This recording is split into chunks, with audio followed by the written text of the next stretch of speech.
নমস্কার সবাইকে। আজ আপনাদের নিয়ে যাব আসামের গৌহাটিতে অবস্থিত এক অত্যন্ত শান্ত ও পবিত্র স্থানে। আপনারা নিশ্চয়ই দক্ষিণ ভারতের তিরুপতি বালাজি মন্দিরের কথা শুনেছেন। ঠিক একই রকম পরিবেশ ও স্থাপত্যের স্বাদ আপনি পেতে পারেন আসামেই। আজ আমরা ঘুরতে এসেছি গৌহাটির বেতকুচিতে অবস্থিত পূর্ব তিরুপতি শ্রী বালাজি মন্দিরে। মন্দির কমপ্লেক্সে ঢুকলেই আপনার মন এক অদ্ভুত শান্তিতে ভরে উঠবে। প্রায় 2 একর জায়গায় অবস্থিত এই মন্দিরটির গঠনশৈলী পুরোপুরি দক্ষিণ ভারতীয়।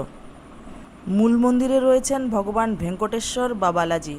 গর্ভগৃহের বিগ্রহটি একটিমাত্র পাথরের তৈরি, যার ওজন নাকি 4 টনেরও বেশি।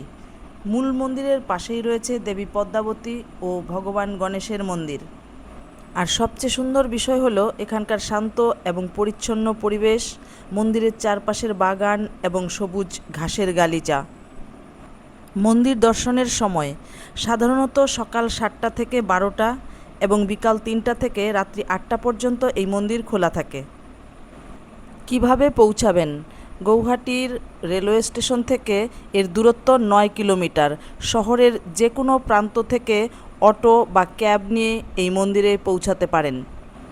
আপনি যদি গুয়াহাটি ঘুরতে আসেন তবে আপনার ভ্রমণ তালিকায় এই মন্দিরটি অবশ্যই রাখুন। এখানে এসে আপনি আধ্যাত্মিক শান্তির পাশাপাশি দক্ষিণ ভারতীয় সংস্কৃতির এক দারুণ অভিজ্ঞতা পাবেন। মন্দিরের মূল গেটের বাইরের চত্বরে ফটো ও ভিডিও করা যায়, কিন্তু মন্দিরের মূল গেটের ভিতরে মন্দিরের গর্ভগৃহ ও বিগ্রহের ফটোগ্রাফি ও ভিডিওগ্রাফি করা নিষিদ্ধ। ভিডিওটি ভালো লাগলে লাইক করুন, বন্ধুদের সাথে শেয়ার করুন আর আমাদের চ্যানেলটি সাবস্ক্রাইব করতে ভুলবেন না। দেখা হবে পরবর্তী ভ্লগে। ধন্যবাদ।